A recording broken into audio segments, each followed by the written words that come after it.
De lujo. El día de hoy en la sesión del derecho a la identidad tenemos a Daniel Thatcher. Daniel es candidato a doctor en ciencias políticas y sociales, es maestro en estudios políticos y sociales y licenciado en ciencia política y administración pública por la Facultad de Ciencias Políticas de la UNAM. Es profesor investigador de la UACM, la Universidad Autónoma de la Ciudad de México, en el plantel Casa Libertad.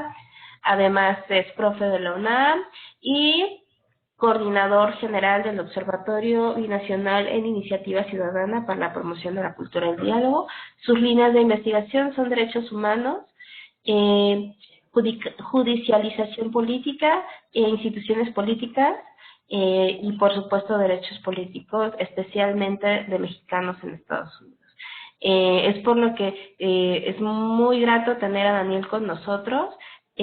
Muchísimas gracias por acompañarnos, Daniel. Adelante, tienes la palabra. Aquí poco a poco se van a ir presentando nuestros participantes de nuestras diferentes sedes. Muchas gracias y buenas tardes. Gracias a la presentación de Asia. Bienvenidas, bienvenidos a los que ya se han podido conectar esta tarde. Es un gusto que podamos estar, aunque sea de manera virtual. Y bueno, pues hicimos un par de pruebas antes de empezar y decidimos que para efectos de no cortar la transmisión, que no hubiera problemas de que se saturara la banda y por lo tanto que no pudiéramos escucharnos completamente bien, pues decidimos que no íbamos a poner la cámara, ¿no? Y bueno, pues un poco la dinámica que pues planteamos seguir pues es la siguiente. Primero hacer una breve exposición, o bueno, más o menos breve exposición sobre componentes del derecho a la identidad, ¿no? Que, bueno, pues implicará en este sentido hacer un recorrido sobre los elementos centrales de lo que implica este derecho a la identidad y hacer también un muy breve balance de los principales retos sobre las garantías a este derecho. Y bueno, pues aquí sí la misión, la visión pues es muy particular, un poco desde México, cuáles son los principales los principales instituciones que están vinculadas y que de alguna manera pues representan digamos un reto o tienen digamos están involucradas en el ejercicio de este derecho, ¿no? Y ahí veremos algunos de los principales problemas, ¿no? En términos generales, pues podrán ser compartidas con otros países, en particular porque, bueno, muchos de las observaciones realizadas a México, pues tienen un anclaje en observaciones que le han hecho organismos internacionales, en particular la UNICEF. Y bueno, ahí ahorita que vayamos en la exposición, pues vamos a ver cuál es el papel principal que juega en este sentido la UNICEF como uno de los principales promotores de el derecho a la identidad y de la digamos de los mecanismos de protección, ¿no? Entonces, bueno, pues ahora sí, sin más preámbulo, pues les presentamos un poquito el tema, ¿no? Entonces, bueno, el derecho a la identidad es una parte que es esencial en la personalidad de, pues, de las personas, de los individuos. Es esencial porque pues marca las diferencias personales y porque implica un principio de individualización y de relación de la persona con su entorno. Pues es una condición esencial para poder gozar de un conjunto de derechos adicionales.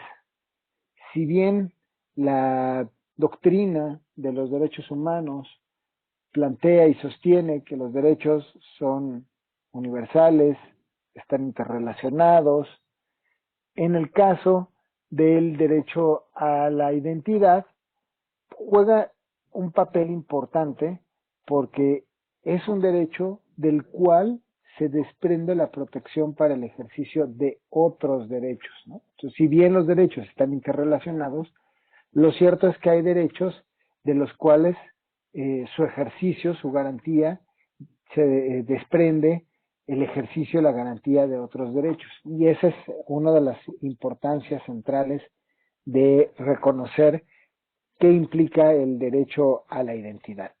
Y que básicamente es el reconocimiento jurídico que hace el Estado de la existencia de las personas.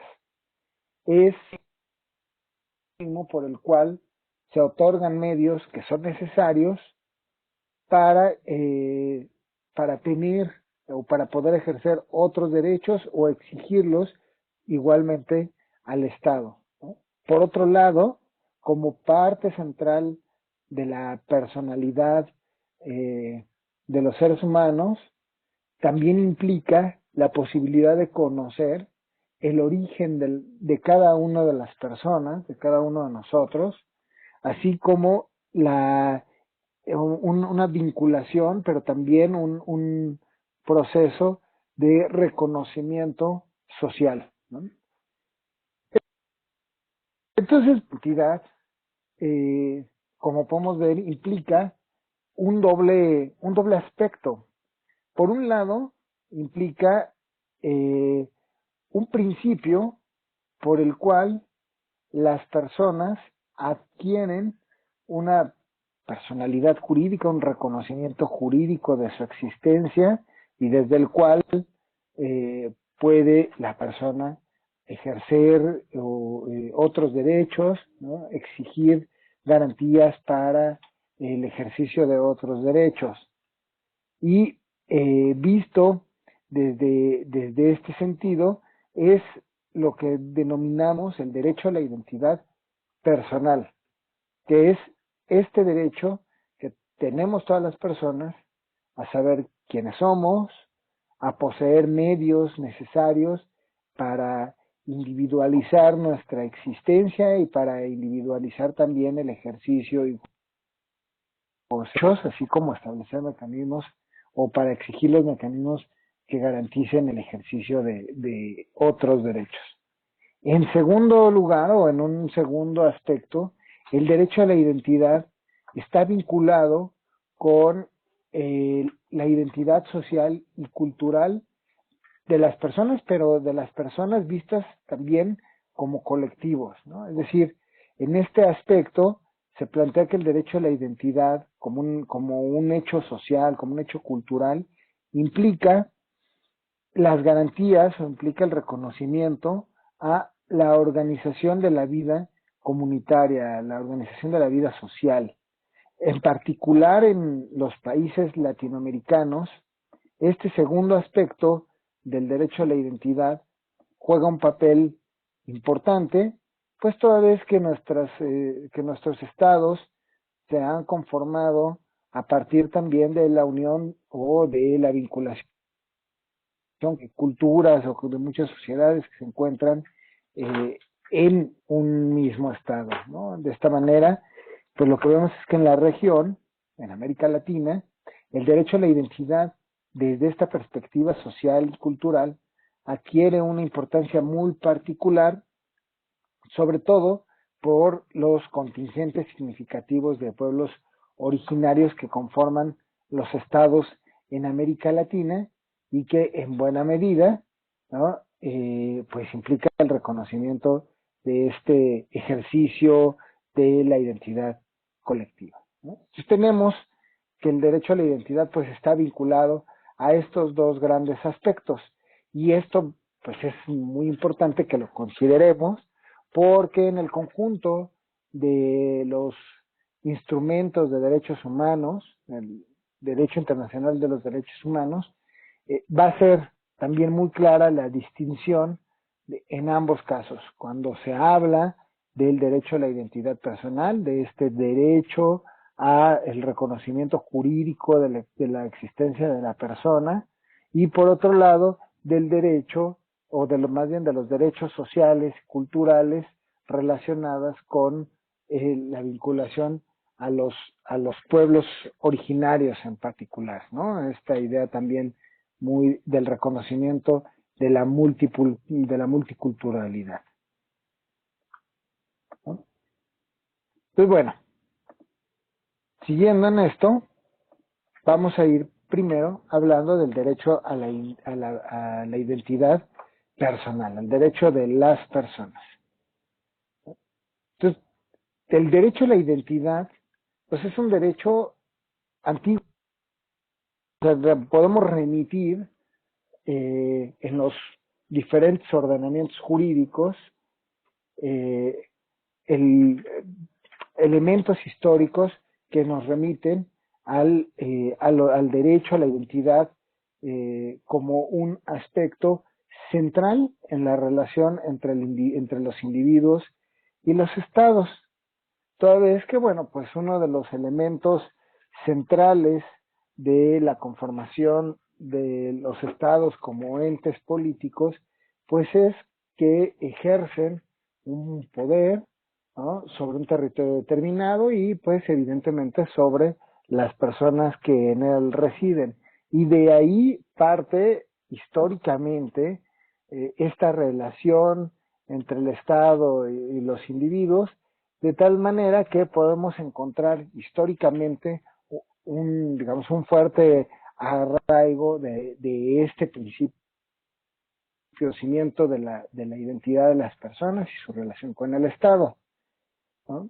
Ahora, en este sentido, también como un derecho individual, como un derecho que permite entender a la persona como un fin en sí mismo, el derecho a la identidad en términos filosóficos, en términos teóricos, pues ha ido recorriendo, se ha ido, digámoslo, también lo podemos encontrar presente en buena parte de las reflexiones teóricas y filosóficas clásicas, desde el humanismo clásico que plantea pues al individuo como un fin en sí mismo y en función de ese fin, ¿no?, que es cada individuo, pues la necesidad de establecer o de tener mecanismos que garanticen la individualidad de las personas, ¿no?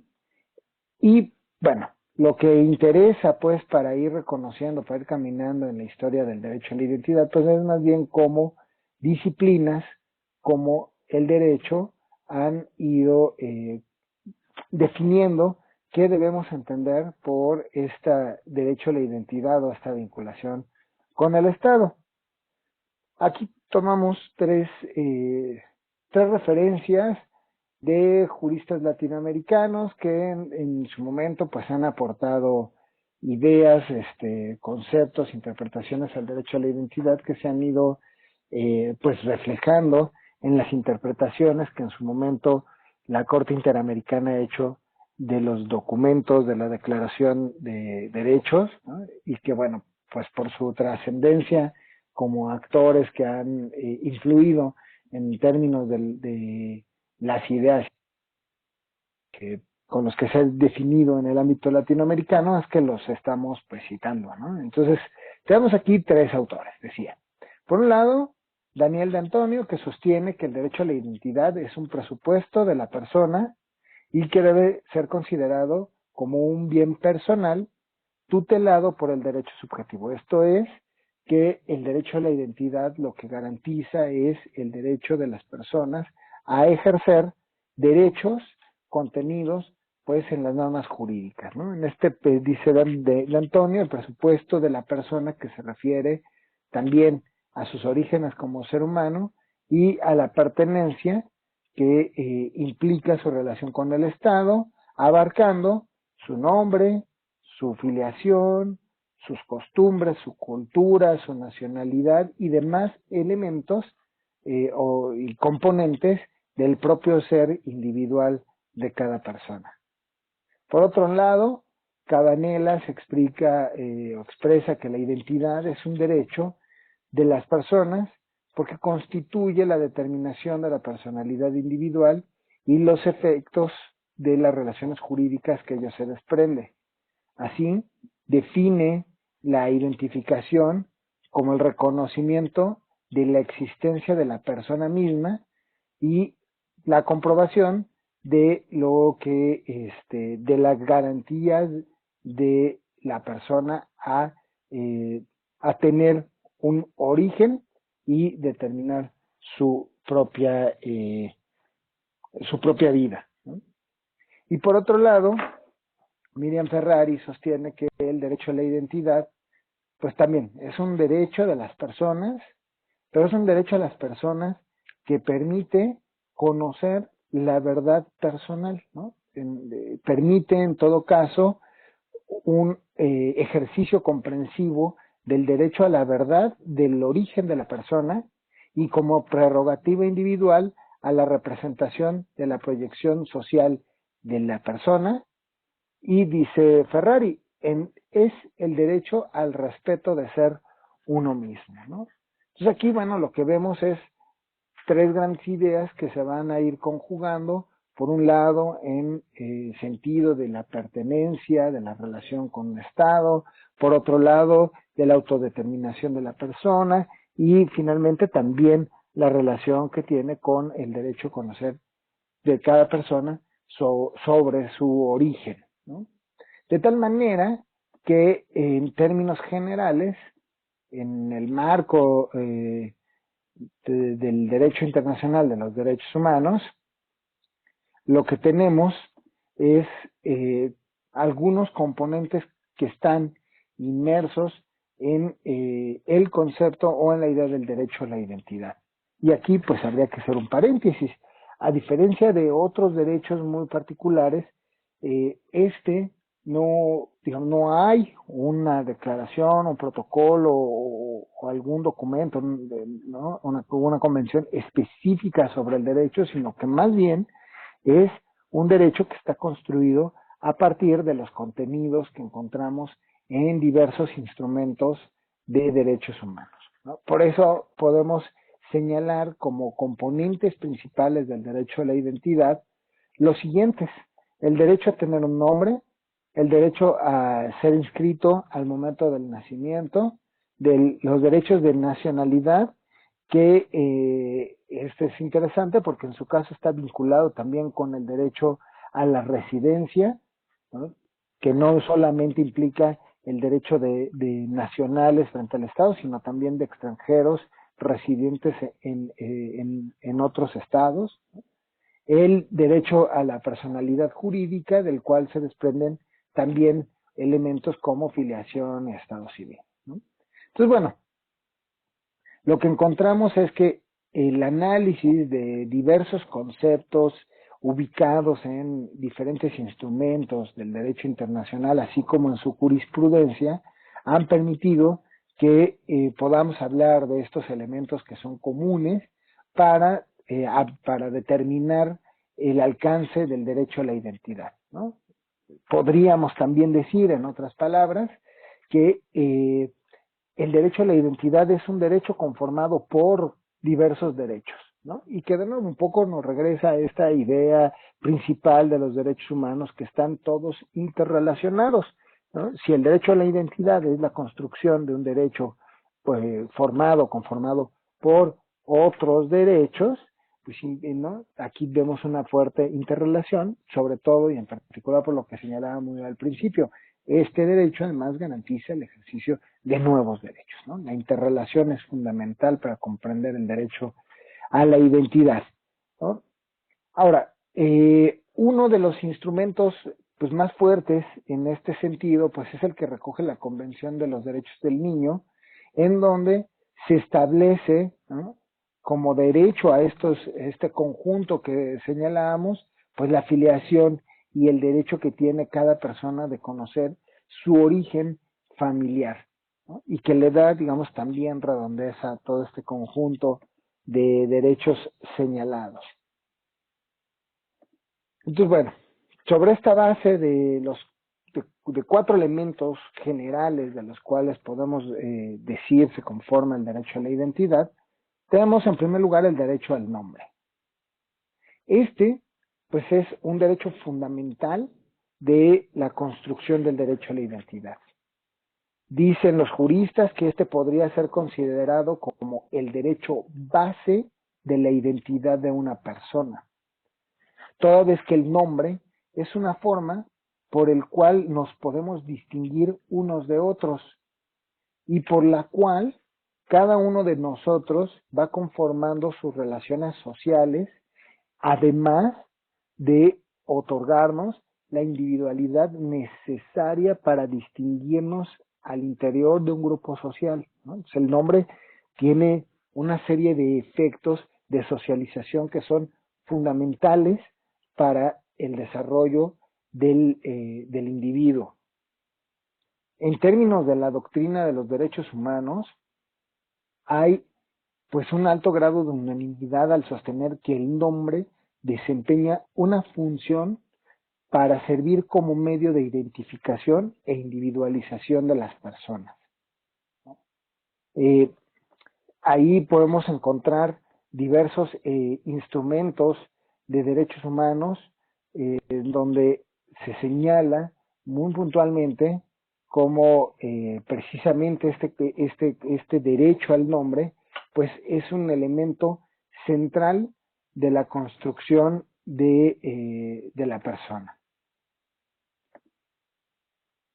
Por otro lado, el nombre, ¿no? También señalan la jurisprudencia internacional, es lo que hace a la persona que sea reconocida por los demás y en particular, de nuevo, parte importante, el reconocimiento por parte de los órganos del Estado, ¿no? Y permite entonces la distinción de una persona respecto a otra, lo que trae como consecuencia derechos que le conciernen por el solo hecho de estar inscrito en este medio de individualización, ¿no? Entonces el nombre, pues entonces es un atributo de la personalidad. Es un elemento innato y además es permanente, ¿no? Que contribuye a definir al individuo respecto a los demás y sobre todo respecto a sí mismo. Y dicen los juristas, con esto queda clara la vinculación entre el derecho al nombre y el derecho a la identidad, puesto que el nombre logra concretar un objetivo que es central, la protección de ser uno mismo y no otro. También podemos observar que existen algunos instrumentos internacionales que dan este carácter esencial. En el caso de la adaptación o la traducción en ordenamientos jurídicos nacionales, podemos encontrar prácticamente en todas las legislaciones internas de los diferentes países que concuerdan en el ejercicio de este derecho a la identidad con sus particularidades, ¿no? De tal manera que, digamos, es un derecho que a nivel comparado se vuelve fundamental también en las legislaciones centrales, ¿no?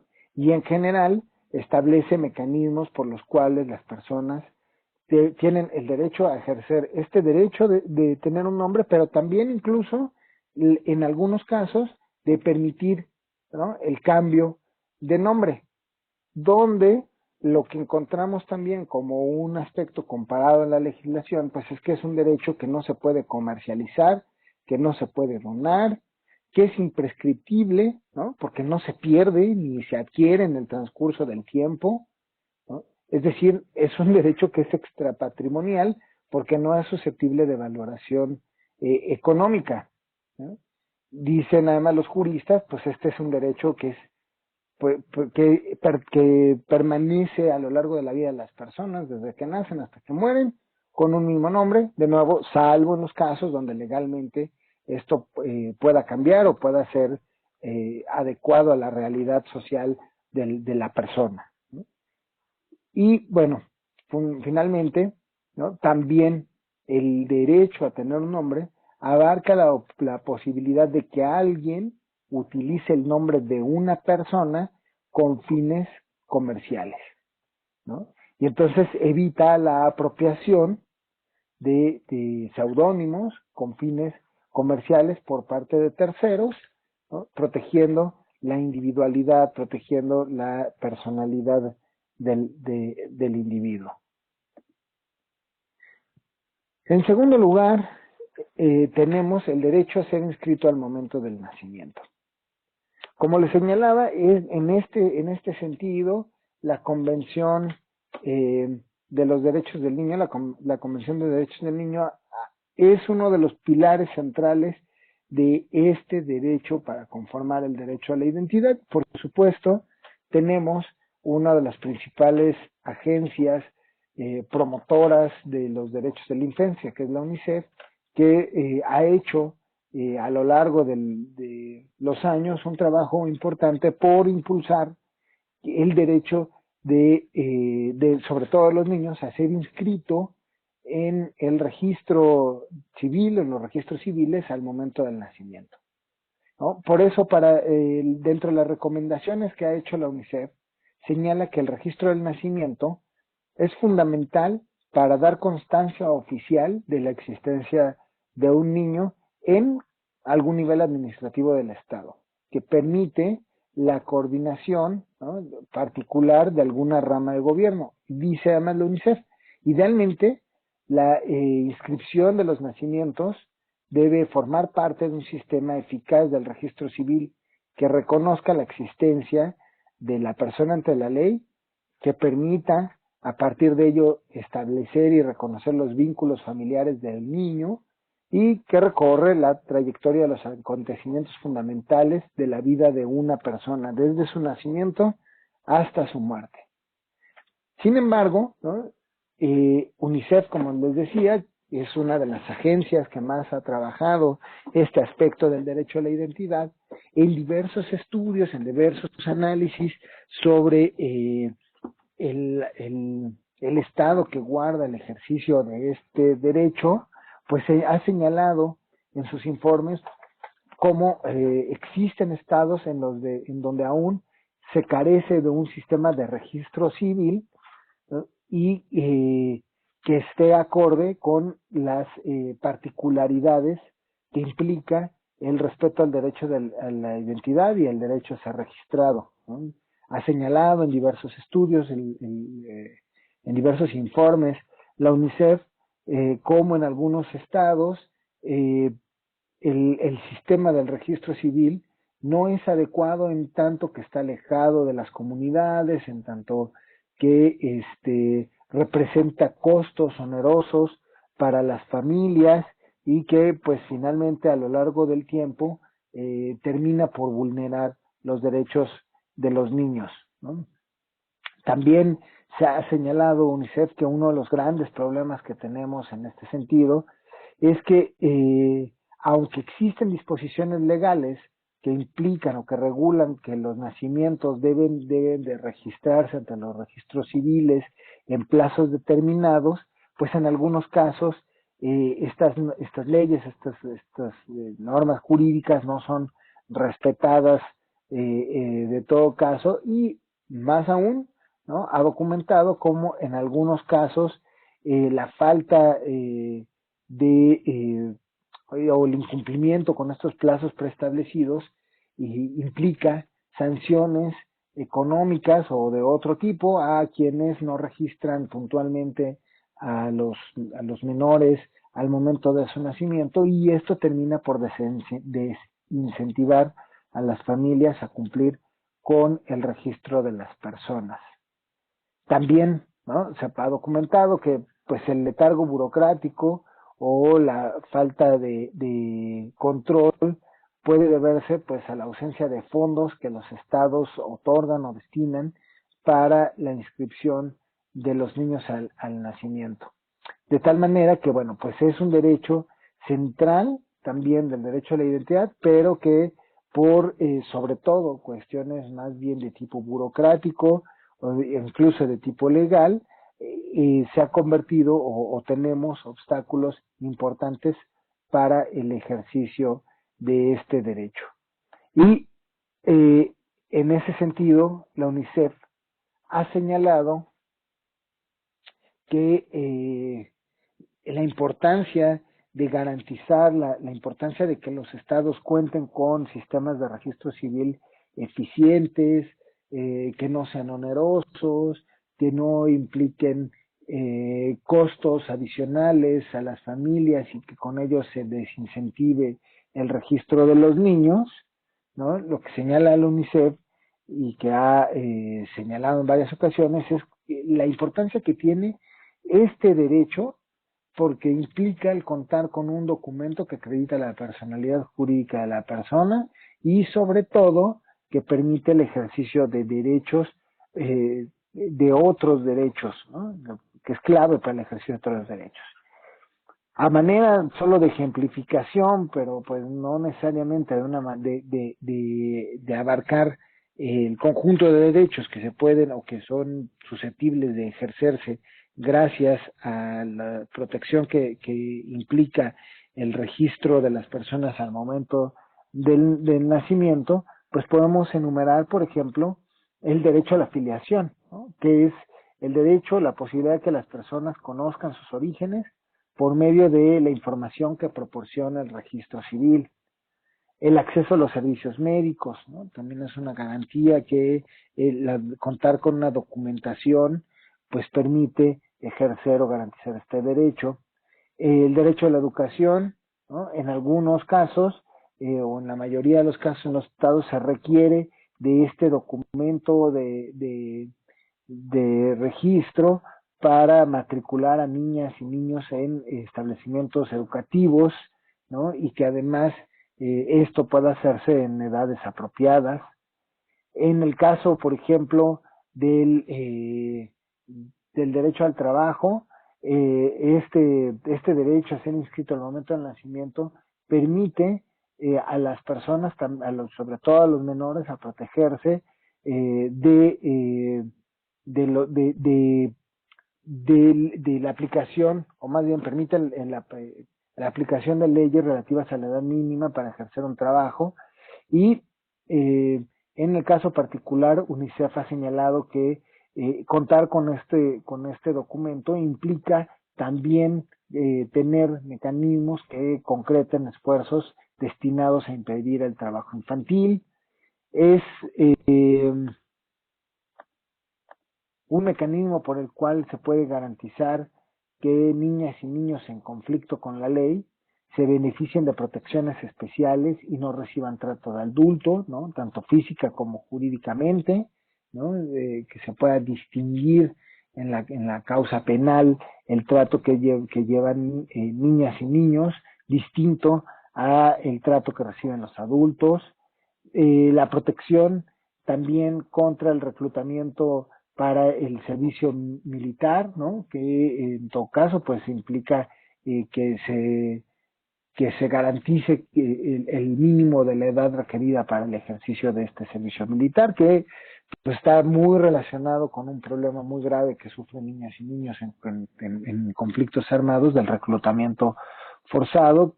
En el caso también de contar con un documento de inscripción al registro de nacimientos, pues la protección que pueda ofrecérsele sobre todo a víctimas de trata de personas, para que en el caso de la trata de personas internacional puedan ser repatriados y reunidos con su familia, derechos de acceso a la justicia en general, la obtención de otros documentos de identidad, como puede ser una cédula de identidad, un pasaporte, poder actuar en digamos, en otros términos, en la interrelación social, por ejemplo, obteniendo otro tipo de documentos o acercándose con otro tipo de instituciones en donde las garantías para poder ejercer derechos de las personas pues están relacionadas con contar con un documento que garantice la identidad de las personas. El ejercicio de derechos políticos como el derecho al voto, la garantía también de poseer una nacionalidad al momento de nacimiento e incluso también de obtener una nacionalidad con digamos posterior al nacimiento, ¿no? En estos casos en donde existan mecanismos para adquirir una nacionalidad distinta a aquella con la que se nació, ¿no? Entonces, bueno, como les decía, esto es solamente a manera pues de enlistar, de enunciar un conjunto de derechos sin que necesariamente esto sea un listado exhaustivo, más bien uno de tipo ejemplificativo. En tercer lugar, dentro del derecho a la identidad, también se encuentra el derecho a tener una nacionalidad. Tradicionalmente, desde el punto de vista jurídico, se ha definido la nacionalidad como este vínculo jurídico y político que existe entre una persona y un estado determinado. Este resulta de particular importancia, como señalaba yo al principio también de la exposición, uno de los elementos centrales de la consolidación de los poderes estatales tiene que ver justamente con la relación que tienen los estados con sus nacionales, con las personas que son originarias del estado. Y pues prácticamente en todo el mundo existe regulación respecto a este derecho a tener una nacionalidad.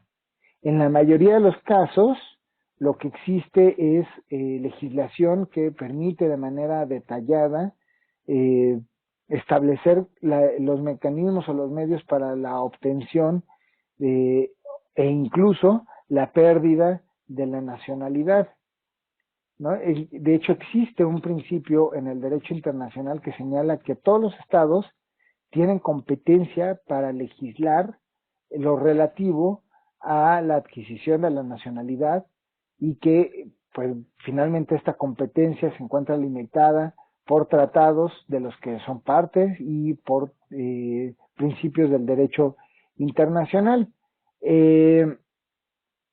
Por ejemplo, en el artículo primero de la Convención sobre algunas cuestiones relativas a conflictos de leyes sobre nacionalidad de 1930 es donde se desprende esta cita que establece que todos los estados tienen competencia para la adquisición de la nacionalidad.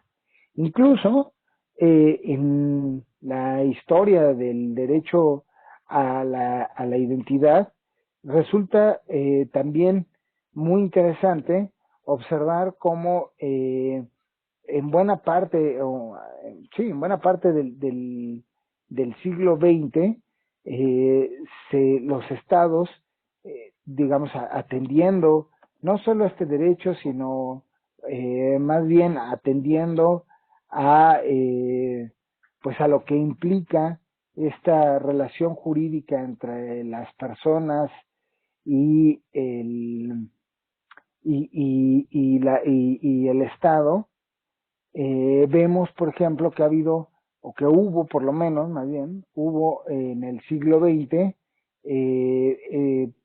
pues esfuerzos importantes por parte de los estados para tratar de regular incluso la doble nacionalidad, ¿no? En algunos casos, se planteaba que hubiera mecanismos para evitar que las personas obtuvieran o que estuvieran en conflicto entre dos estados por tener dos nacionalidades que los vincularan simultáneamente con dos estados, con lo que esto implicaría en la relación, por ejemplo, del ejercicio, como veíamos, de un servicio militar, por ejemplo, ¿no? Entonces, sí resulta también importante observar, ¿no?, que este derecho a adquirir una nacionalidad pues está muy relacionado también con el fenómeno jurídico de los apátridas, incluso desprendida del Pacto Internacional de Derechos Civiles y Políticos, encontramos una convención de 1954 relacionada con el Estatuto de los Apátridas que obliga a los estados partes a permitir la adquisición de nacionalidad a las personas por derecho de piso o por derecho de herencia, ¿no? Toda vez que como un mecanismo central de la protección de los individuos, el objetivo de estas convenciones posteriores sobre el fenómeno de la apátrida, lo que busca es proteger que las personas no se encuentren en esa situación, porque en esa situación pues, se encuentran vulnerables en ejercicio de sus derechos.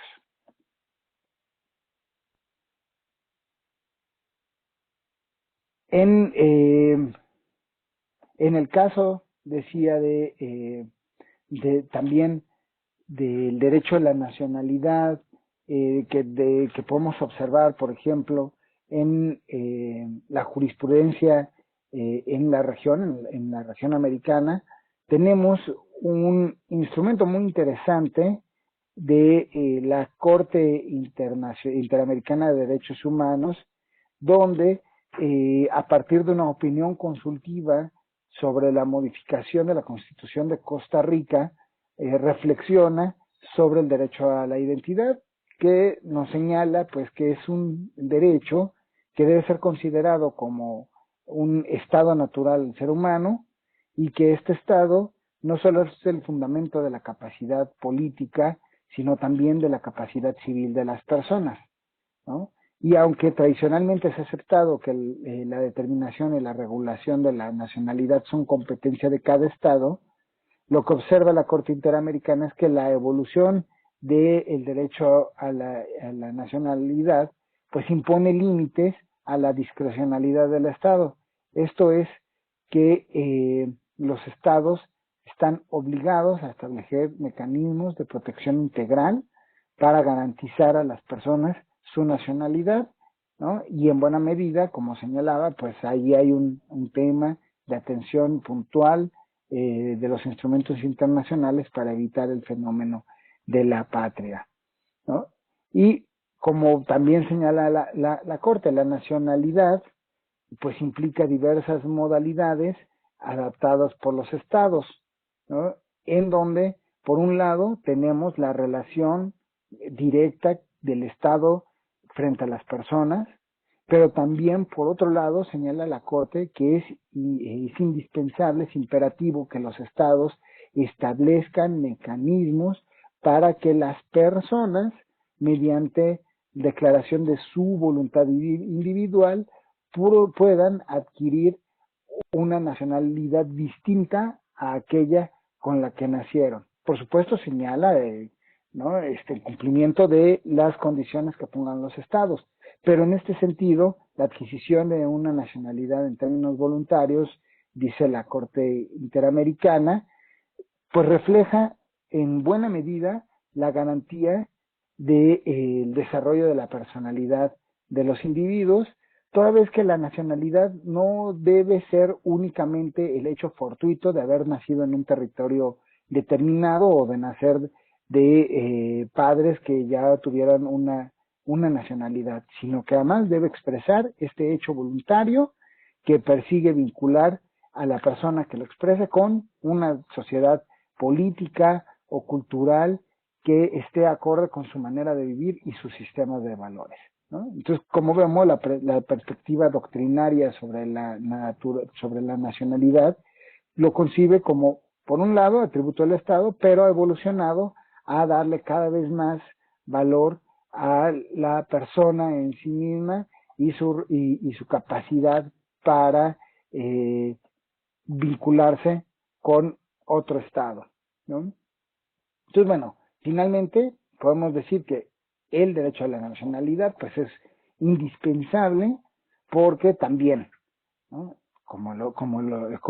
Los otros elementos, pues resulta de o permite el ejercicio de una cadena de derechos que se desprenden de y que progresivamente se van ejerciendo a lo largo de la vida de las personas, ¿no? Y se vuelve imprescindible también para el titular de derechos a la identidad, no solo como un asunto de identidad personal, sino también como un asunto de identidad cultural o social, ¿no? Y que puede, digamos, ser el efecto de el ejercicio de estos otros derechos de carácter social.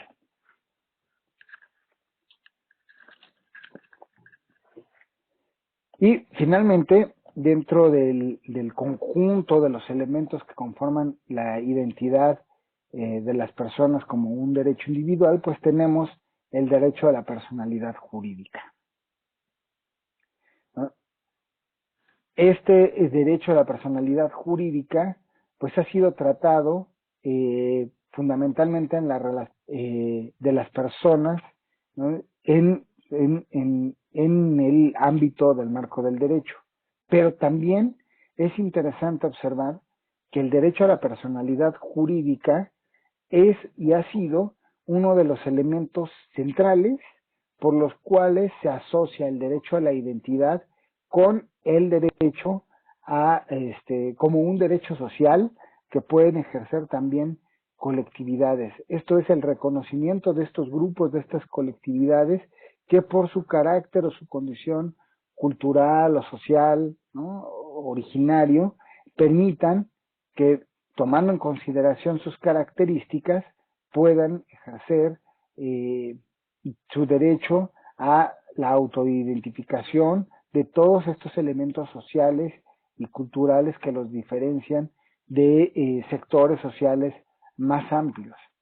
En este sentido, el derecho a la personalidad jurídica, cuando se asocia a los derechos sociales de las comunidades, pues se señala que estamos ante la presencia de un derecho que pueden ejercer comunidades indígenas, naciones o grupos que, teniendo una continuidad histórica con sociedades pre-invadidas y pre-coloniales, que se desarrollaron en sus territorios y que se consideran distintos a otros grupos de la sociedad, y que ahora abarca predominantemente estos territorios, o al menos una parte de ellos.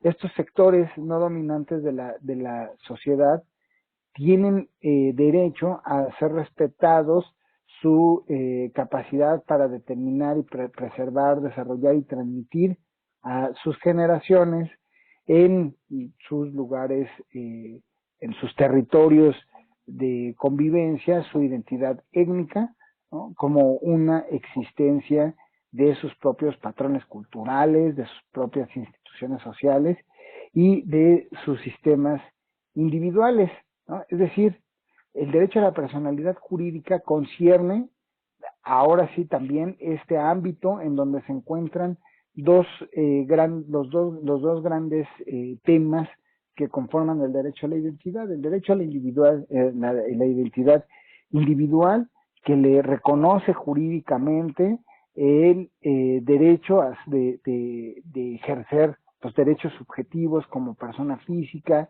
en el marco legal de un Estado, pero por otro lado también lo vincula con este derecho social que tienen los grupos, las comunidades, las sociedades originarias, de mantener, de preservar sus tradiciones, su cultura, su idioma, ¿no? Digamos, todo ello que permite identificarlos como un grupo. Y entonces la personalidad jurídica, pues de nuevo, ¿no?, nos lleva pues a esta, digamos, identificación clásica, pues que los que son abogados lo saben bien, pues de distinguir a la persona física y de la persona moral. Y como personas morales, estas comunidades pues tienen el derecho a ejercer pues sus derechos sociales y colectivos, ¿no? Entonces, finalmente, en este sentido, ¿no?, para cerrar, pues tenemos que en la Convención Americana sobre Derechos Humanos, ¿no?, se establece pues la disposición de que toda persona tiene derecho a que se reconozca y se respete su personalidad jurídica sin hacer distinción en cuanto sea una colectividad o un solo individuo considerado de manera individual.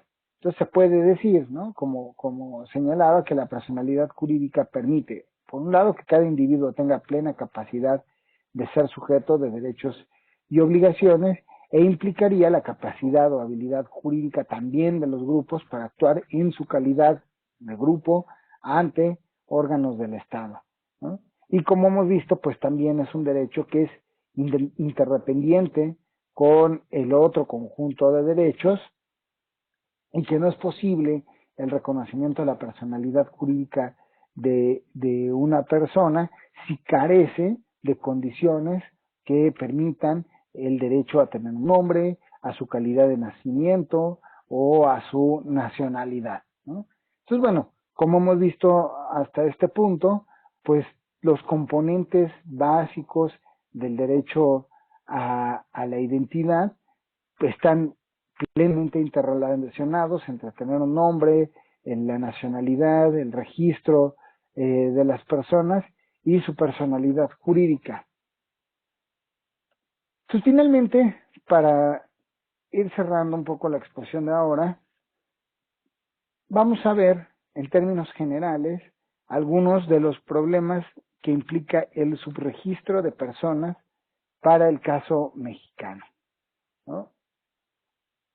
Como veíamos en esta primera parte, podemos decir que el derecho a la identidad pues desata derechos, pero también entonces tenemos que la violación al derecho a la identidad pues genera también un efecto dominó por el cual la violación al derecho de obtener un documento como el acta de nacimiento o un documento de identidad pues se ve reflejado en la imposibilidad de ejercer otros derechos, ¿no? La violación al derecho al registro de las personas, pues tiene un efecto negativo en un conjunto de derechos adicionales que le impide ejercer pues derechos políticos, derechos económicos, derechos culturales, derechos sociales, ¿no?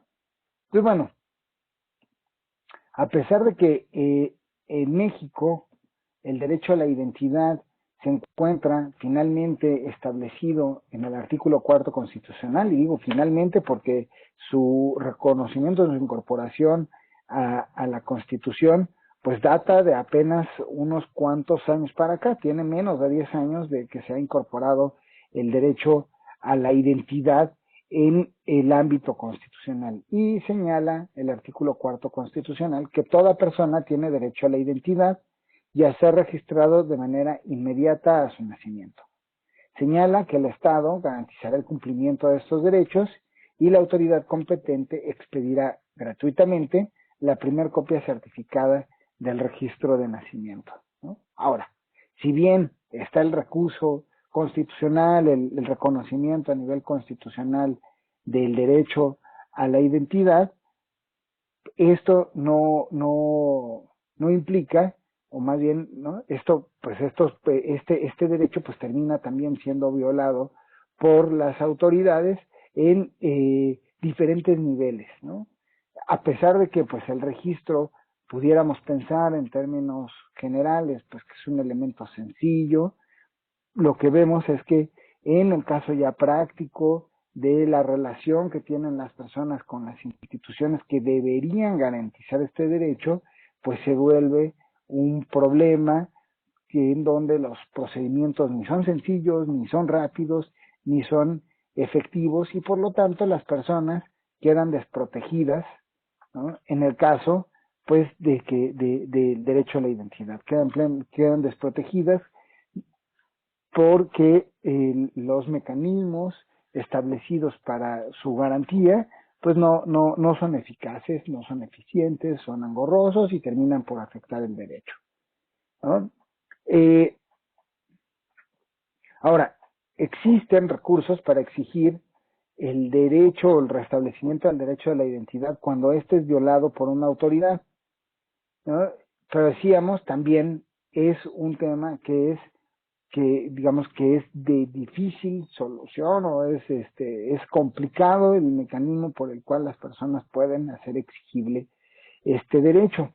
En el caso del subregistro, lo que tenemos es como institución principal y responsable, lo teníamos por acá, pues es el registro civil, ¿no? El registro civil pues es una de las instituciones centrales en esta problemática. En la actualidad, el Registro Nacional de Población busca ser un sistema integral del registro de las personas en todo el país. Se busca que todos los registros civiles a nivel estatal se encuentren vinculados a un solo registro de población. No obstante, esto implica que que todas las entidades homologuen criterios para, para incorporar a sus registros civiles a este sistema nacional. Y en este sentido, el registro nacional de población pues, también tiene como objeto la digitalización, o como una de sus metas, la digitalización de todo el acervo histórico y, bueno, y funcional del registro civil. Sin embargo, como les decía, aquí el problema, pues es un problema de armonización legislativa, donde, bueno, pues todos los estados tendrían que establecer un mismo mecanismo de funcionamiento de sus registros civiles. No obstante, tenemos estados que bajo las premisas de la autonomía municipal han, han fragmentado al registro civil en entidades municipales, lo que complica aún más procesos de homogeneización y de armonización del registro civil y, por supuesto, de armonización legislativa con los parámetros nacionales, y ahí tenemos un problema importante en la coordinación de estas instituciones. Hasta principios de este año, el Registro Nacional de Población señalaba que tenía ya interconectados por lo menos el 50% de todo el registro civil o de todas las dependencias del registro civil en este país, y con ello también se hablaba de ya un alcance en la digitalización de los acervos con un avance aproximado del 50%, ¿no? Sin embargo, como señalaba, pues existen estos problemas de armonización que hacen un lento caminar hacia la garantía del derecho al registro. Luego tenemos, dentro del problema del subregistro en México, otra institución que juega un papel importante, que es la Secretaría de Gobernación. La Secretaría de Gobernación se encuentra vinculada a digamos, al problema del subregistro en este país, toda vez que, en primer lugar, pues es la responsable del Registro Nacional de Población. Y en México,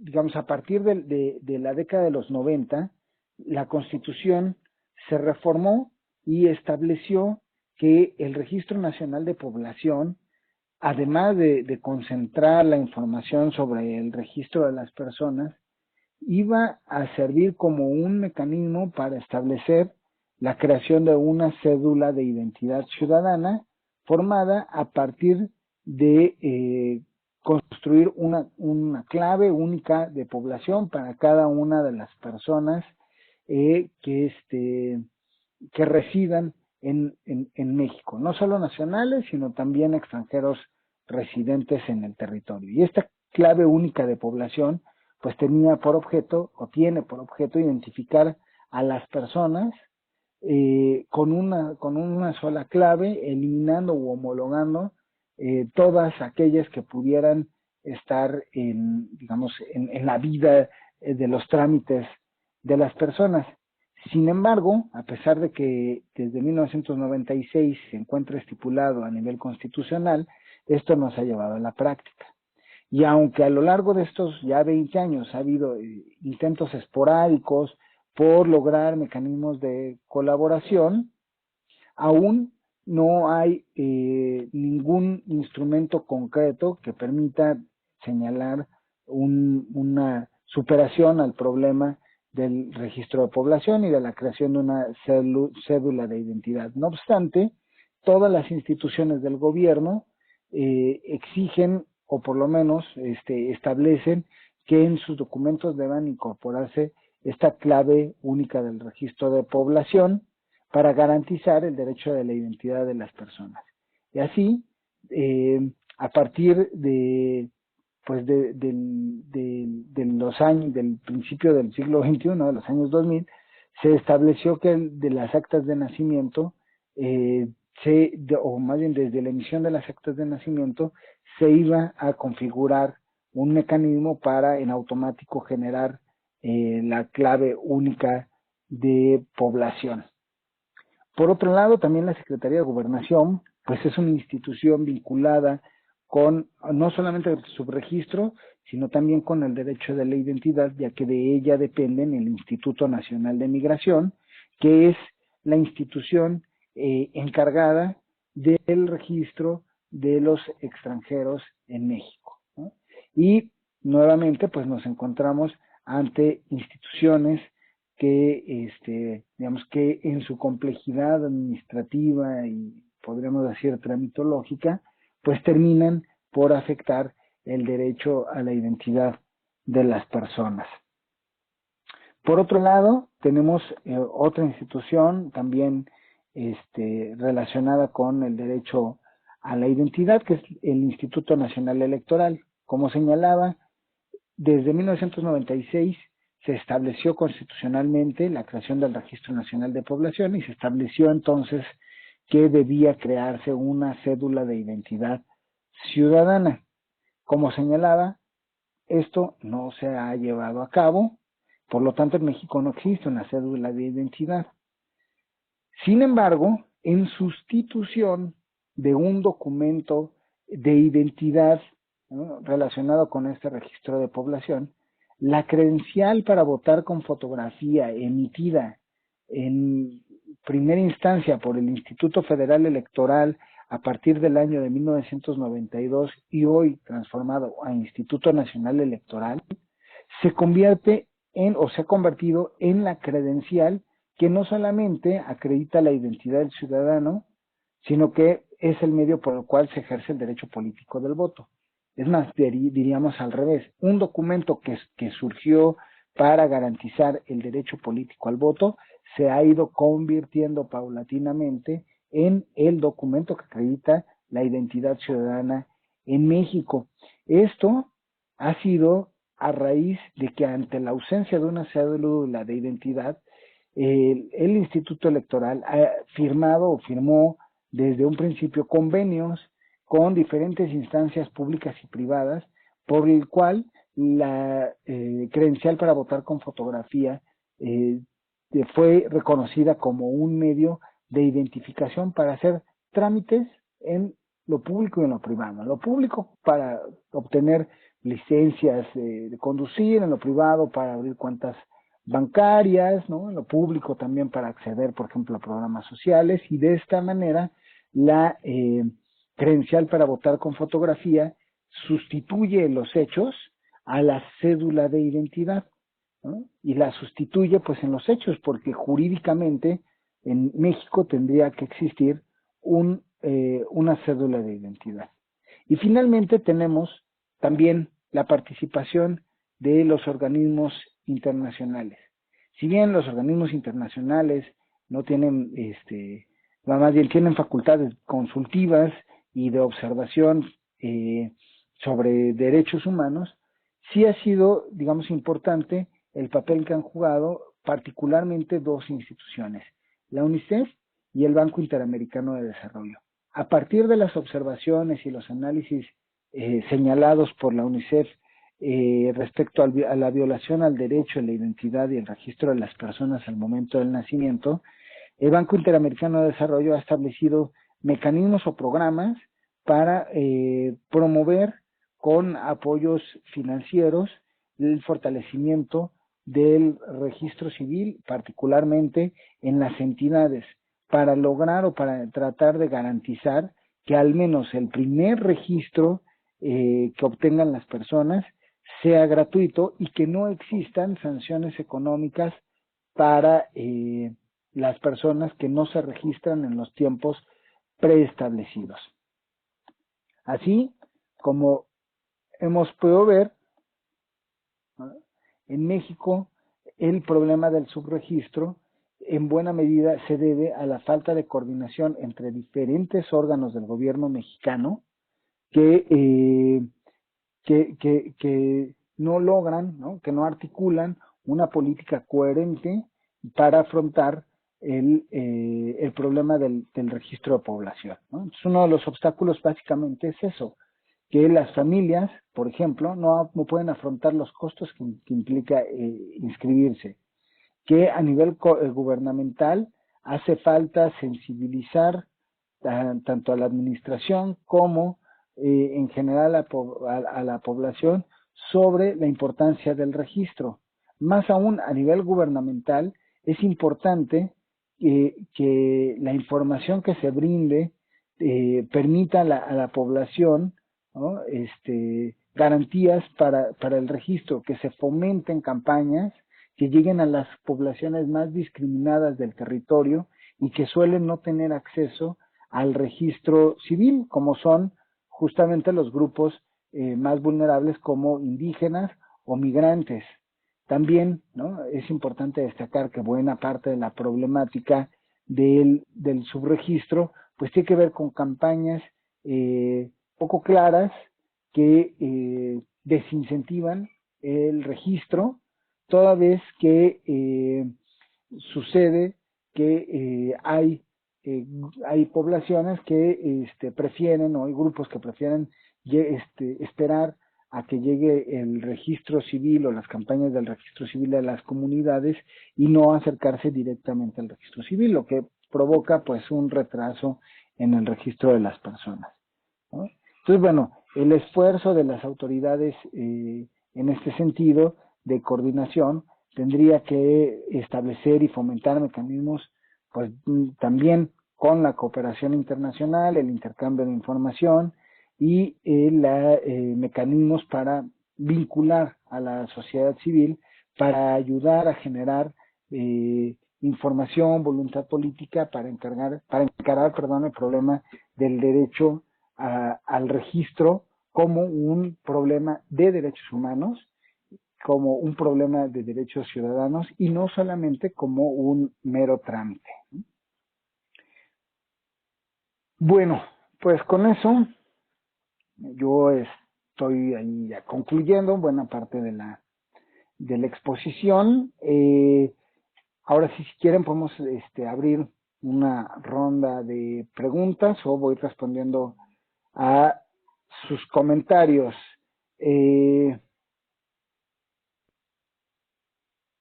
Dice World Residence que recomienda que veamos la exposición temporal de Luther King, Museo de Memoria y Tolerancia, para recordar que el Estado no garantiza nuestros derechos, es obligación de todas las personas sujetas de dichos derechos a reclamarlos, a exigir su reconocimiento, respetando al mismo tiempo los de los demás. Bueno, desde un punto de vista del garantismo jurídico, el Estado está obligado a garantizar los derechos. De nada me sirve y de nada le sirve a las personas que la Constitución diga que existe un derecho si no hay garantías para ejercerlo. Dicen los juristas, eso es un no derecho o es un derecho de papel. Está en el papel, pero no es un derecho, no es cierto que exista porque no existen garantías. Y el Estado está obligado a establecer por lo menos 3 garantías centrales: promover, proteger y respetar. Las acciones del Estado tienen que estar encaminadas a esas 3 acciones. El incumplimiento de ellas es una causal para señalar que existe una violación a los derechos humanos. Si no promueve, no protege y no respeta los derechos, hay violaciones latentes a los derechos humanos. A ver, déjenme ver, aquí tenemos otras Word Resident. Dice, ¿cuál es el instrumento jurídico, si es que existe, que prohíbe la libertad de una persona de vivir en un país ajeno a aquel del nacimiento por voluntad? Bueno, eso es muy interesante porque en materia de nacionalidad existe una relación entre entre derechos de nacionalidad, de residencia, de libre circulación y del derecho a salir de los países. En particular, el derecho a la residencia es un derecho establecido en la Declaración de Derechos Humanos. Este derecho es un derecho que establece, por ejemplo, la protección de las personas a no ser desterradas de su territorio. y reconoce el derecho de las personas a regresar a su país, así como el derecho de elegir su residencia en el territorio de un Estado. También el Pacto Internacional de Derechos Civiles y Políticos señala que nadie podrá ser arbitrariamente privado del derecho a entrar a su propio país y que toda persona que se halle legalmente en el territorio de un Estado podrá escoger libremente su residencia a él. ¿Cuál es el punto? Estos instrumentos admiten restricciones al derecho a residencia, porque lo que señalan en todo caso es que el derecho a residencia está vinculado a las previsiones legales que sean necesarios para proteger la seguridad nacional, el orden público, la salud, la moral, los derechos, las libertades de terceros y que sean compatibles con los demás reconocidos por el Pacto Internacional. Eso está en el artículo 12 del Pacto Internacional. Al artículo 22 de la Convención Americana sobre Derechos Humanos establece el derecho de toda persona del derecho a la residencia, pero dice toda persona que se halle legalmente en el territorio de un estado tiene derecho a residir en él con sujeción a las disposiciones legales. Otra vez, este derecho, como el de circulación, están restringidas a disposiciones legales como lo pueden ser medidas para prevenir infracciones a la seguridad nacional, a la seguridad en general, al orden público y al ejercicio de otros derechos. Entonces, bueno, sí es muy interesante lo que señala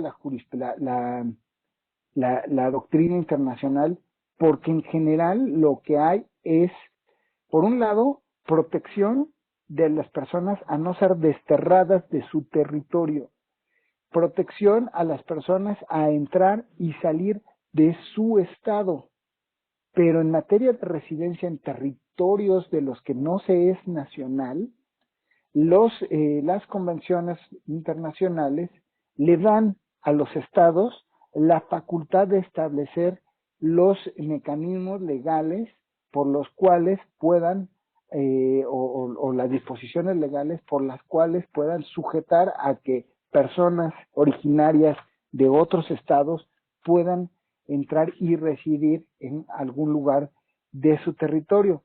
Entonces, básicamente, lo que encontramos es eso, que en términos de los tratados internacionales de derechos humanos, lo que se establece básicamente es eso. Dice Marta de Guanajuato, dice que supone que en zonas de conflicto tampoco es fácil hacer registros de nacimiento a las personas. No, en efecto, en zonas de conflicto, quien, pues, digamos a nivel internacional, quien ha hecho un trabajo para tratar de garantizar el derecho al registro de las personas, sobre todo, es el trabajo conjunto que hacen ACNUR, que es la Agencia para los Refugiados de las Naciones Unidas, y la UNICEF. Dice, pregunta Pascual Azuer, si es un derecho, ¿por qué en México se cobran los registros, así como la elaboración de cualquier documento del Estado civil? Pues porque efectivamente hay violaciones al derecho al registro cuando se establecen, bueno, lo que la Constitución establece, y eso es, les decía, reciente, establece que el primer registro debe ser gratuito, no los posteriores. Eso lo ha señalado reiteradamente la UNICEF como una violación al derecho del registro, más cuando los documentos de identidad tienen caducidad, ¿no? Por ejemplo, cuando se establece que un acta de nacimiento para ser válida debe tener al máximo 6 meses de haberse emitido, pues implica una violación al derecho a la identidad, porque las personas, para garantizar su identidad, tendrían que estar tramitando actas de nacimiento cada 6 meses, ¿no? Si quisieran tener una vigente en su casa, o cada vez que tuvieran que realizar algún trámite ante la autoridad, y la UNICEF ha sido muy reiterativa en ese sentido. Y eso constituye una violación al derecho a la identidad, porque obliga a las personas a ejercer gastos para tener documentos de identidad. Pregunta también Marta de Guanajuato, ¿qué se puede hacer con bebés nacidos en el tránsito de la madre? ¿Qué se puede hacer para registrarlos? Bueno, otra vez, el problema del registro es que en México es un registro descentralizado, ¿no? Es decir, cada entidad federativa establece los criterios, los requisitos para garantizar su derecho, para garantizar el registro.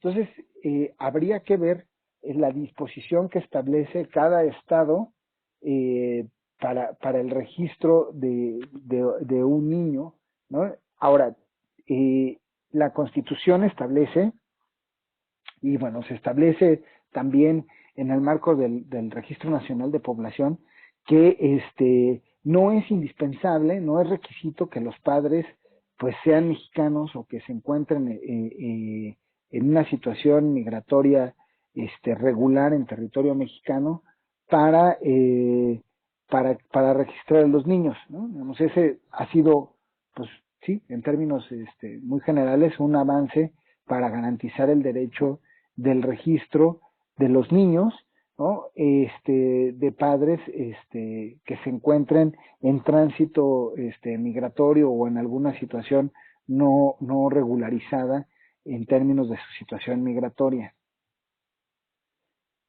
Ah, y mira, muy bien, Evelyn lo dice muy bien, por haber nacido en México, los bebés, ¿no?, son registrados como mexicanos y pueden registrarse ante el registro civil. Y pues sí, en efecto, en general lo que solicitan pues es alguna constancia de alumbramiento o del hospital en donde nació. Pregunta Guillermo, ¿hay alguna manera, alguna forma de registrar a personas adultas y niños que son nacidos en Estados Unidos pero viven en México hace años y no tienen forma de tramitar acta apostillada?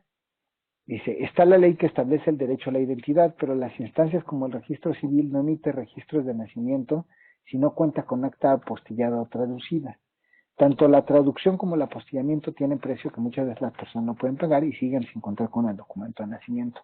Y ese es efectivamente otro de los ejemplos muy claros de violaciones al derecho a la identidad. En efecto, ¿no?, digamos, el conjunto de trámites excesivos que puede implicar el registro de las personas, pues es al final de cuentas una violación al derecho a la identidad, como es el caso justamente del ejemplo que señala Guillermo. ¿Cómo orientar a las madres indocumentadas para que registren sus hijos nacidos en México si presentan miedo a la deportación? Bueno, ese en efecto es un problema. Y además debo decir que la manera, el trato en que se le brinda a los extranjeros, documentados o no, suele ser bastante discriminatorio en múltiples agencias gubernamentales, y el registro civil desafortunadamente es uno de ellos, ¿no? Y aunque no exige la documentación de los padres, pues sí, ¿no?, es uno de los principales problemas a los que nos enfrentamos. Ese es uno de los elementos que hay que cambiar, ¿no?, que hay que señalar como violaciones al derecho a la identidad, y que pues de alguna manera pues se tiene que impulsar su cambio, ¿no? Y bueno, dice muy bien Evelyn, pues hay que acompañarlas al registro civil. No hay riesgo de deportación, pero pues la gente tiene miedo de ser deportada o de que su situación no documentada pues o irregular, ¿no?, constituya un riesgo para su seguridad personal. Y dice, el Estado tiene el derecho de otorgarle la nacionalidad a una persona apátrida por excepción, aunque no cumpla los requisitos establecidos para obtenerla, o de buena fe. Pues sí, se supone o debe, digamos, hay mecanismos por los cuales, o sea, no, es que en este caso lo que hay son mecanismos de registro extemporáneo, ¿no? Que en todo caso pues implicaría a una persona apátrida, pues una persona que no tiene o que no ha sido registrada en el momento del nacimiento y que vive pues prácticamente a lo largo de su vida sin haber sido registrada, pues en los hechos es una persona apátrida por la carencia de un documento de identidad. En el caso mexicano, pues eso se ve solventado con esto que se conoce como el registro extemporáneo, ¿no? En donde, bueno, pues ahí también pues existen mecanismos para registrar a las personas después de de, de, de su nacimiento, ¿no? Vero Noriega dice que no escuchaba nada, espero que se haya mejorado. Bueno, que saludos. En efecto, dice Alma, sí, el registro tendría que ser gratuito en el primer trámite. World Residence nos comparte cómo obtener documentos de niños nacidos en Estados Unidos, de padres mexicanos. Hilda nos dice, pues es importante recordar que si el niño ya fue registrado en Estados Unidos, no es necesario que se registre nuevamente en México. Con su acta de nacimiento americana se hace el trámite de la doble nacionalidad. Sí, y como bien señalaba Guillermo, pues el problema son los requisitos que suelen, los requisitos que suelen solicitar que pueden ser excesivos para el registro. Ese Rosa Fría, si se lo puede compartir, bueno, yo aquí le vuelvo a poner la tarjeta, la infografía que nos compartió World Residence. Déjenme ver.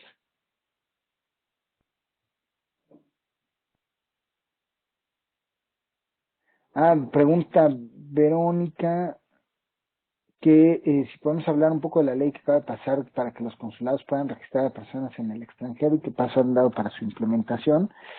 Bueno, aquí lo que ha sucedido es que se han ampliado las facultades de registro civil a los consulados, a las representaciones diplomáticas de México en el mundo. Si bien ya las representaciones diplomáticas tenían facultades de registro civil, lo que ha habido es una ampliación para que las representaciones diplomáticas puedan registrar no solamente, pues digamos, o no solamente hagan el primer registro, que ese es, digamos, o era su facultad, que establecía, la ley, sino que, pues en principio también los consulados se amplían en una serie de facultades sobre el registro civil. ¿Y qué pasos se han dado para ello? Bueno, pues sí hay un camino administrativo que han tenido que seguir los consulados, especialmente, y bueno, aquí la ventaja pues es entiendo, se han vinculado con el Registro Nacional de Población, porque uno de los problemas que enfrentaban los registros de consulados y embajadas es que los libros de los actos realizados en ellas pues se trasladaban a la Ciudad de México para su registro. El registro del Distrito Federal pues era el responsable o es el responsable del resguardo de los registros de los actos que se realizan en las representaciones consulares de México en el mundo. Y el problema que había de registro digamos, en la Ciudad de México, pues es que estos libros no se trasladaban oportunamente para su incorporación en los libros del registro civil. Entiendo que la modificación legal que permite ahora a los consulados ampliar sus facultades en materia de registro civil también está atado a la conectividad con el Registro Nacional de Población, lo que en principio podría resolver el problema del registro o del subregistro en el tiempo de estos libros de los actos que se realizan en embajadas y consulados.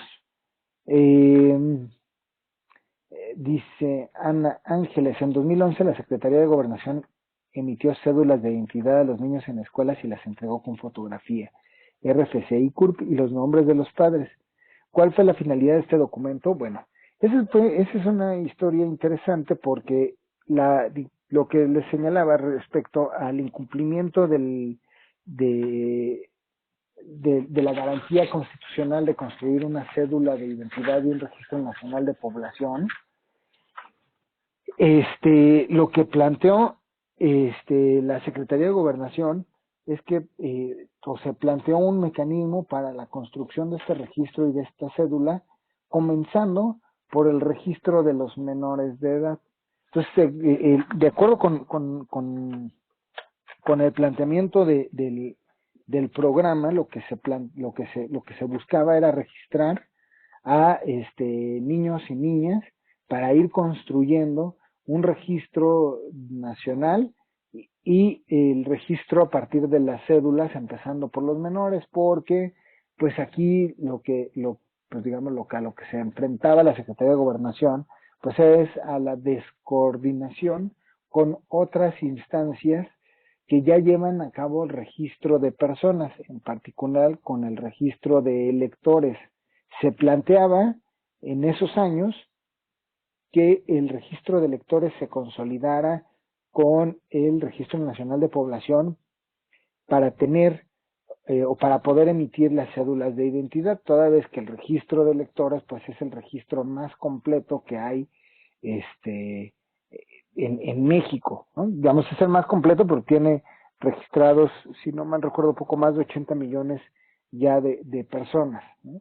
Y entonces lo que se planteaba era que el registro de electores pues fuera la base del Registro Nacional de Población y transitara a la formalización de la cédula.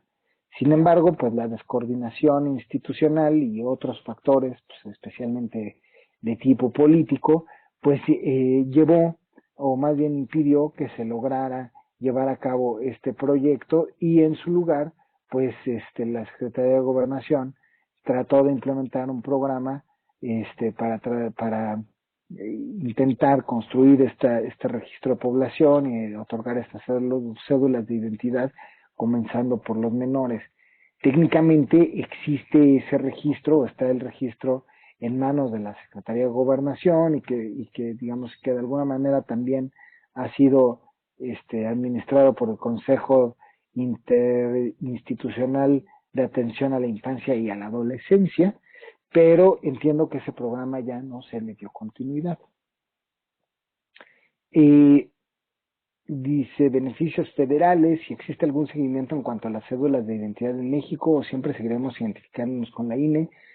Pues tristemente parece que no va a haber, que eso va a seguir sucediendo. Es decir, el Registro Federal de Electores, que es el registro más completo que hay, no, a menos que haya una modificación legal que obligue a que el registro de electores se convierta en el registro de población y por lo tanto en la base para la emisión de cédulas de identidad, por parte del Instituto Electoral, eso no va a suceder, pues básicamente por una cuestión política. El Instituto Electoral tiene una función que es permanente, que es el registro de los electores.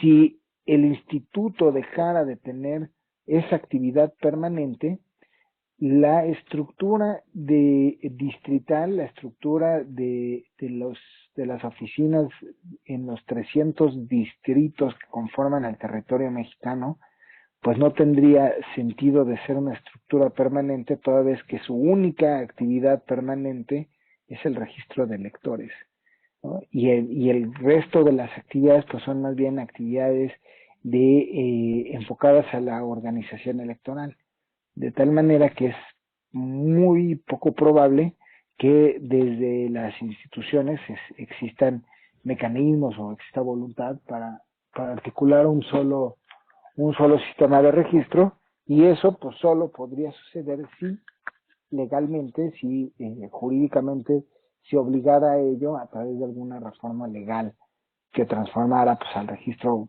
Federal de Electores en el registro de población, por ejemplo, ¿no?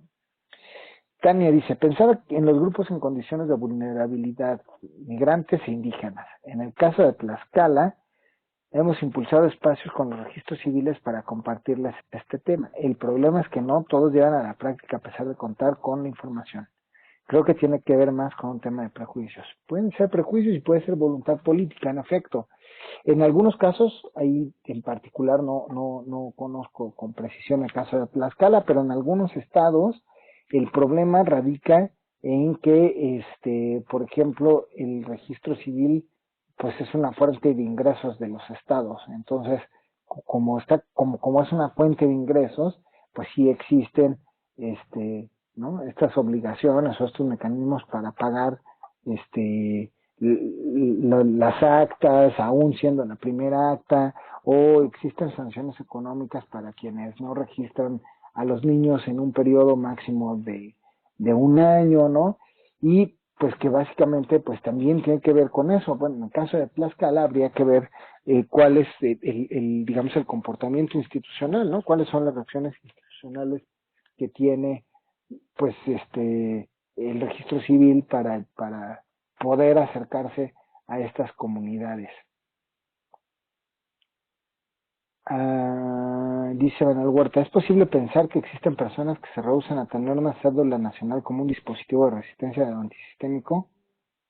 Pues francamente no lo creo, porque el registro de las personas pues es un registro que pues fundamentalmente depende de las familias.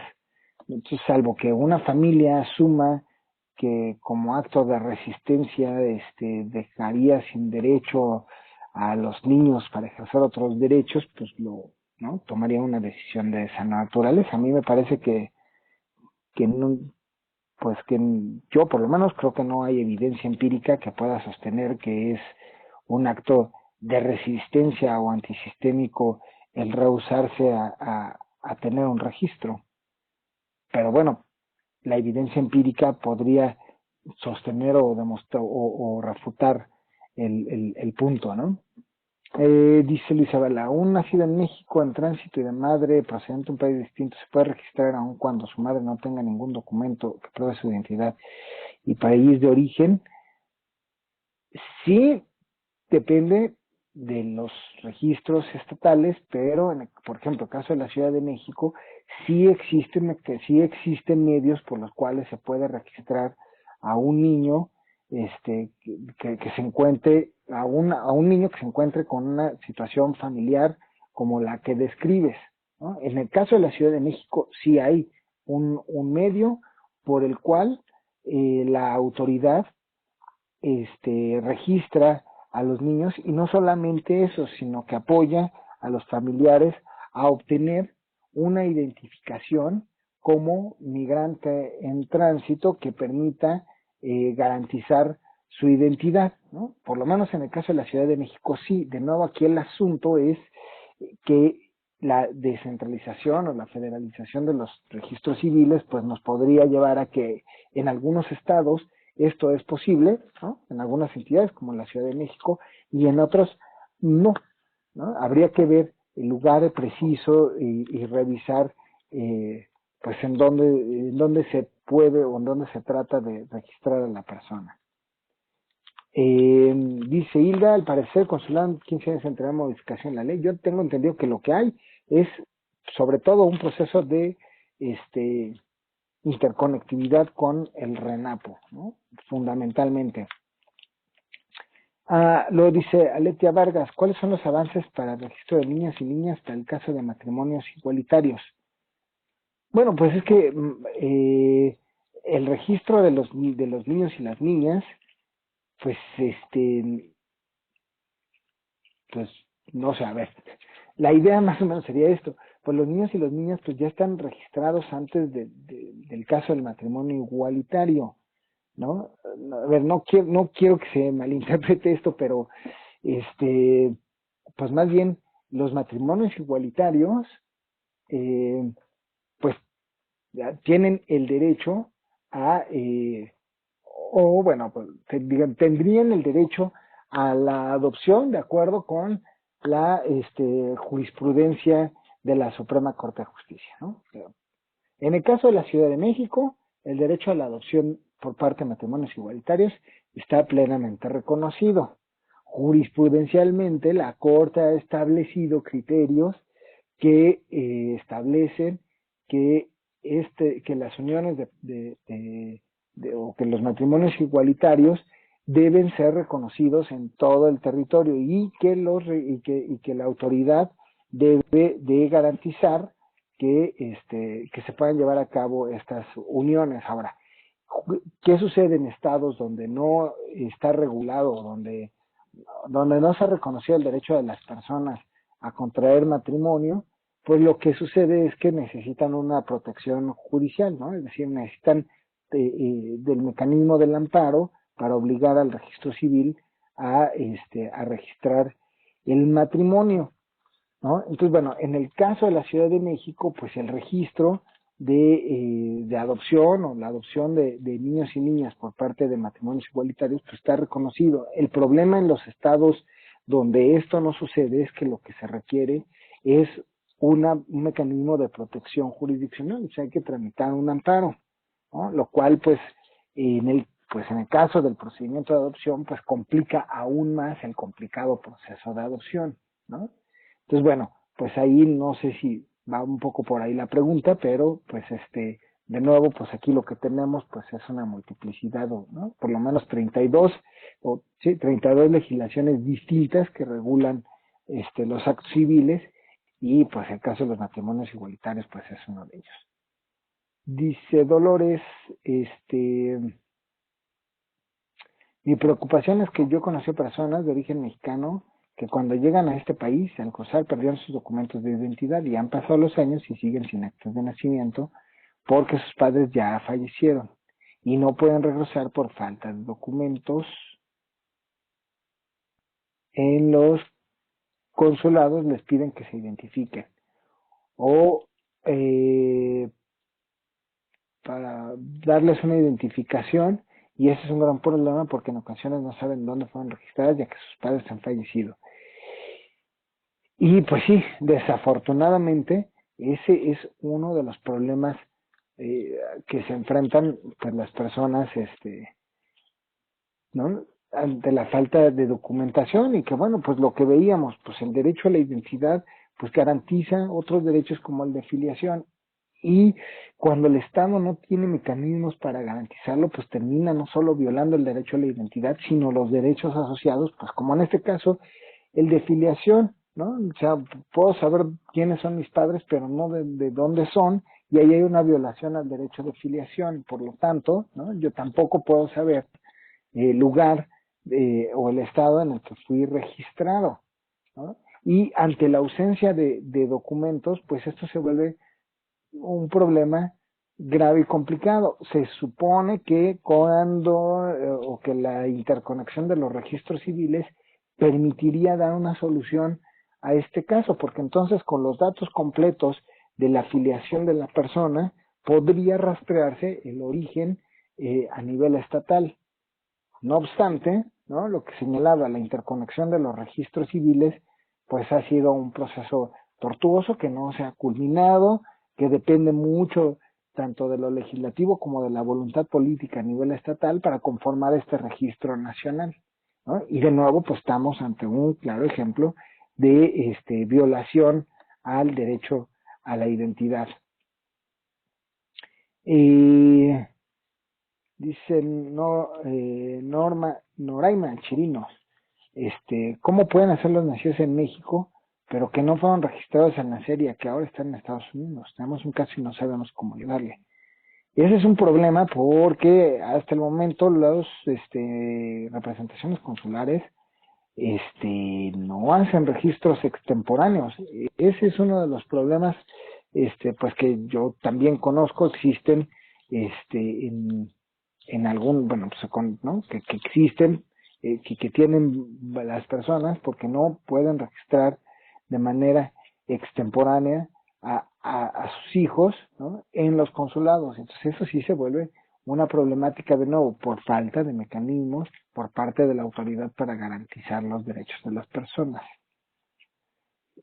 Pascual dice que el registro civil se ha hecho un comercio. La idea sería que pusiera una oficina del registro en los hospitales, como en varios países. De esta forma, ningún niño saldría del hospital sin acta de nacimiento. Efectivamente, pues lo señalaba hace rato.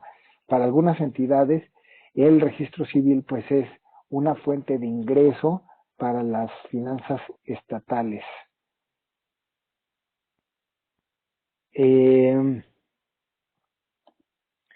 Adriana dice,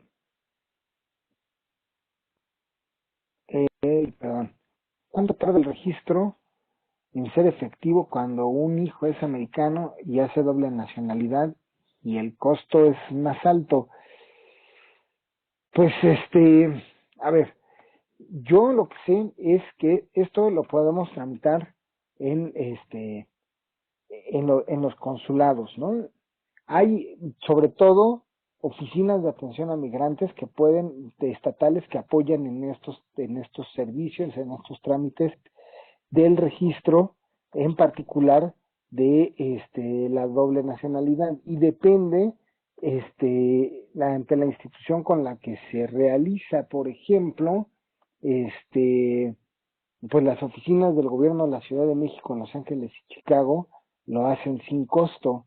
Hay oficinas estatales que cobran $10 y los consulados, pues ahí sí, francamente, no sé cuál es el costo que te ponen. Dice Jorge Romero, en cuanto a la pregunta, Manuel, ahí, pues no sé cuál es, pero dice que sí, realmente existen muchas personas que perciben una opresión sistémica y por lo tanto, bueno, por la de, bueno, pues podría ser, habría que ver, ¿no? La evidencia empírica, pero bueno, pues si la evidencia empírica nos muestra que sí hay elementos de resistencia, pues ahí hay una violación a los derechos del niño. La Convención Interamericana de los Derechos del Niño señala que las instituciones son responsables de proteger y garantizar los derechos de los niños. Y hay una observación respecto a la Convención que habla de la familia, y la familia es una institución que tiene el mismo grado de responsabilidad en la protección de los derechos de la infancia como lo tienen los estados. Y así como los estados violan los derechos de los niños, las familias son violadoras de derechos humanos. Y en el caso de los registros de infantes, cuando esto no se hace por una decisión familiar, pues entonces estamos ante la violación de la familia a los derechos del niño. Más allá de que sea sistémica o no, es una violación a los derechos humanos. Bueno, y es este debate de las resistencias, dice Tania. Dice Manuel, bueno, existen ejemplos de documentados de la migración magrebí por Europa. Bueno, puede ser, pero en todo caso, pues es una violación a los derechos humanos. Se están violando los derechos de los niños porque no se le está, no se le está registrando, no se le está garantizando el derecho a una identidad, y las familias pues son tan responsables como los estados de la violación, protección y promoción de los derechos humanos de los niños.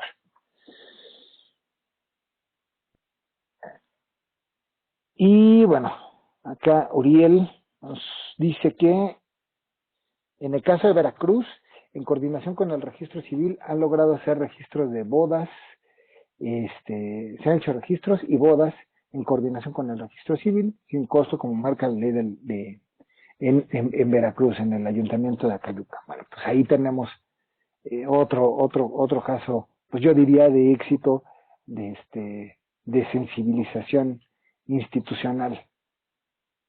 Bueno, hasta ahí ya acabamos un poco de leer los comentarios y preguntas.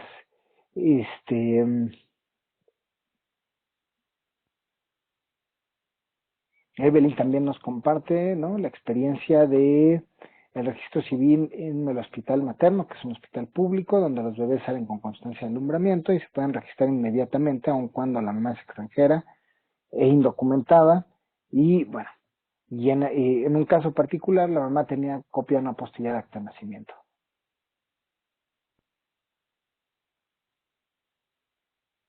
Y bueno, algunos otros comentarios. Pues bueno, y con esto cerramos las preguntas, o tenemos alguna otra cuestión adicional. No, Daniel, más bien agradecerte la maravillosa y muy productiva sesión de hoy. Como puedes ver, esta sesión es particularmente útil por lo que las personas del diplomado hacen. Entonces es información que ellos van a usar y pues que ellos mismos están compartiendo para el quehacer cotidiano. Agradecerte por estar aquí, por mover la sesión también. Y pues nada, Muchísimas gracias a todos, a todas por estar aquí. Nos vemos el próximo miércoles. Inicia el módulo 4 de casos prácticos de estrategias de intervención psicosocial básica. Justo ya ahora sí es poder aterrizar en palitos y rayitas todo lo que hemos visto a lo largo de los primeros 3 módulos del diplomado. Muchísimas gracias a ustedes, los espero muy puntuales, por favor, el lunes en la tarde. Saludos a todos, gracias Daniel, saludos. Gracias, saludos a todas y a todos.